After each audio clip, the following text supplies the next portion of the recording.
Texas A&M is a 7-point favorite at Auburn Saturday. This is a really good game. It's a noon kickoff Eastern time on ESPN.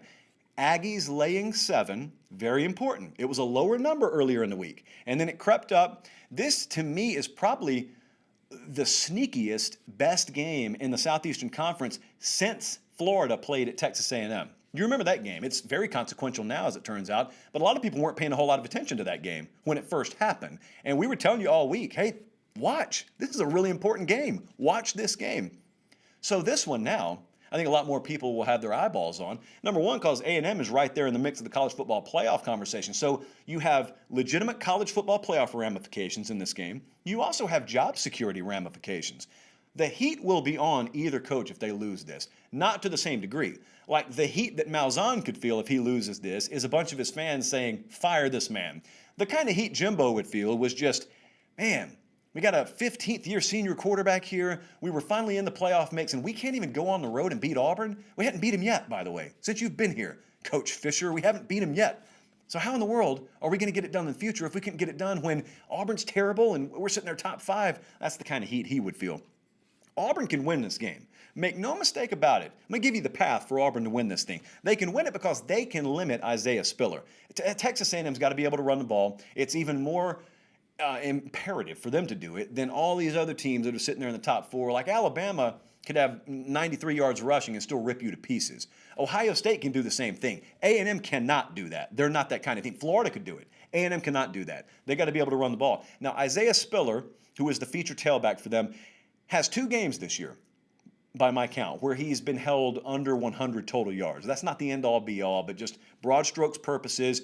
2 teams have been able to limit him like that. One of them was Alabama. The other one was Arkansas. Auburn can do that.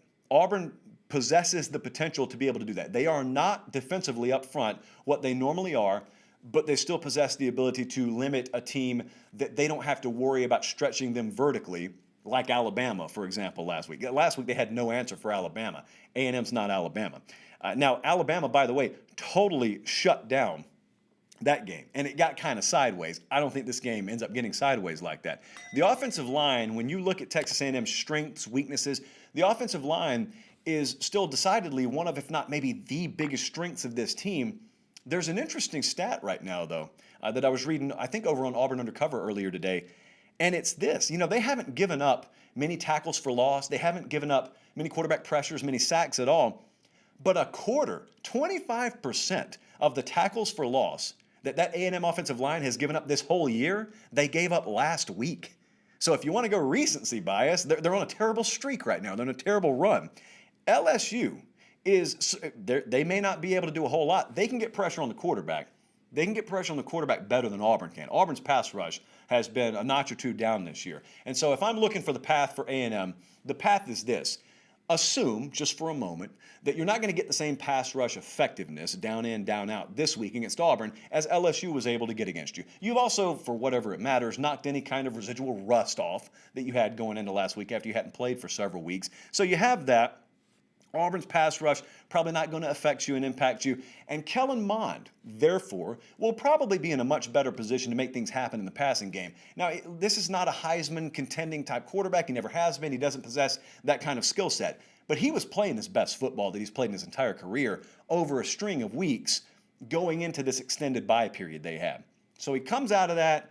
They had a much better pass rush, did LSU, than Auburn will have this week. The weather was horrible last week, so he was throwing in the rain. And I think the game plan got dialed down pretty quickly once Jimbo realized, hey, LSU can't score.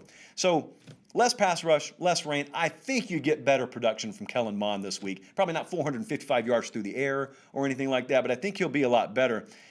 The other issue in play on the other side of the field with Auburn is there's no offensive consistency. I mean, if you're looking at what scares you this week, what scares you is not something for A&M. As it relates to Auburn's offense, what scares Auburn's offense is the propensity to turn the ball over a whole lot. And as skilled as Alabama is defensively in that front, I mean, A&M, they're no slouch either.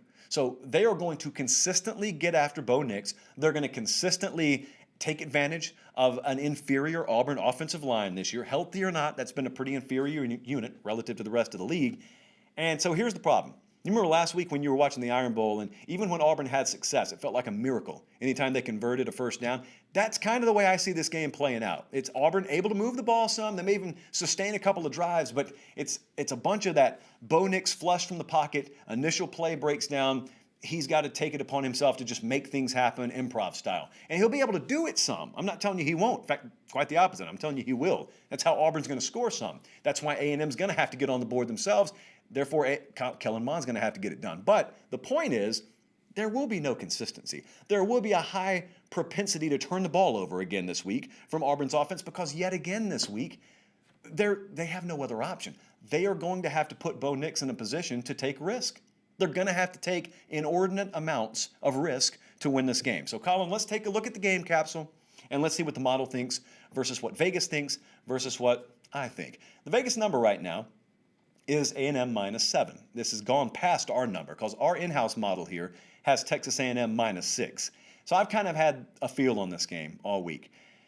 This screams Auburn in wounded animal mode coming out of the Iron Bowl, and Texas A&M vulnerable, looked a little shaky last week against LSU, and now they're going out on the road. It's more pressure. In fact, this is probably as pressure-packed a game late in the season as that program has played under Jimbo Fisher. I think everyone expects A&M to struggle here. I think they're going to win. I think they're going to cover against Auburn. Not in blowout fashion. I think it'll be a competitive game, but I think in the end, that A&M team is going to be able to outlast Auburn. So I'm going to take A&M to win. I'm actually going to take them to cover the 7.